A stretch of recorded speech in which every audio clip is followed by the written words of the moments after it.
All right, we're just gonna jump right into this. So Lev Parnas, who is one of Rudy Giuliani's associates, went on MSNBC and basically spilled the beans from his perspective, saying that Trump knew what was going on about pressuring Ukraine. Giuliani, basically everybody was in the loop, and to me that makes sense. That makes sense because Trump has always been somebody who is a micromanager. You essentially don't take a leak unless he knows.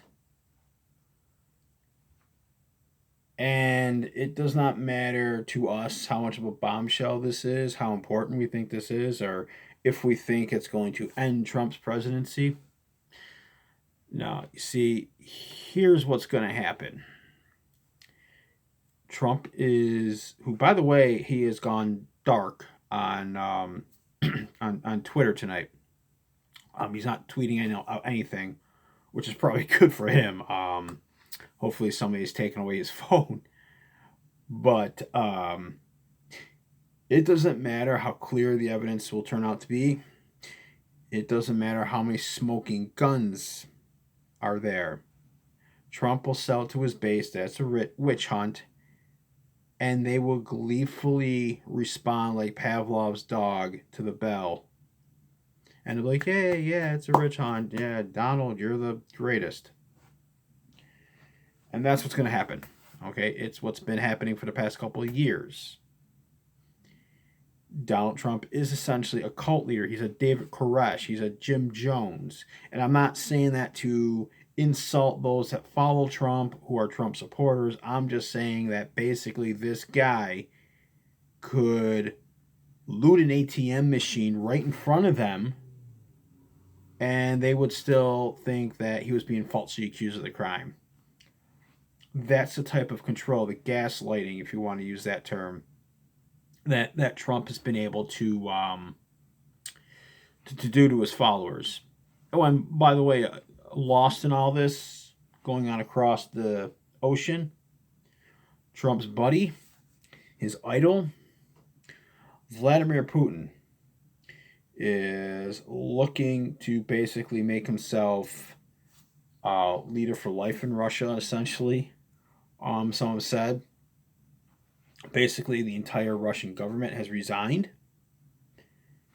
because he wants to put the clamps down on what his predecessor can do. Now, if that sounds familiar, you will notice that Scott Walker tried that in Wisconsin when the Republican governor lost the election, and Matt Bevin did that this year in Kentucky when the Republican lost his election. There are two peas in the same pot are Trump and Putin, which is why they get along so well. But over there in Russia, if you speak ill of the government, you get put in jail. All right, just ask the members of the band Pussy Riot what happened to them when they dared speak out against the government. They were tortured. Here, you speak out against Trump, and he puts his salesman jacket on, plays the victim, and in a manner of a cult leader. He tells them, do not believe the evidence of your eyes and ears. Believe only that which I tell you. So those of us who know the danger that Trump presents to this country, we're going to be giddy about tonight. We're going to see the fact that a sitting U.S. president tried to essentially eliminate the competition by having a country say, a foreign country say, oh, we're investigating your political opponent. That is where we are.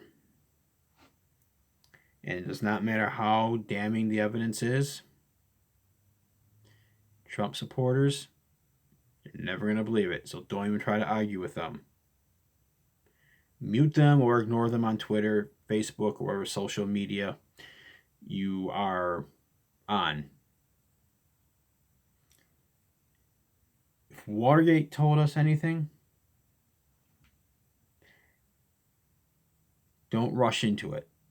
Let it build organically. The truth will come out. And 2020 might be the year everybody gets perfect vision on the type of man Donald Trump really is. That's all.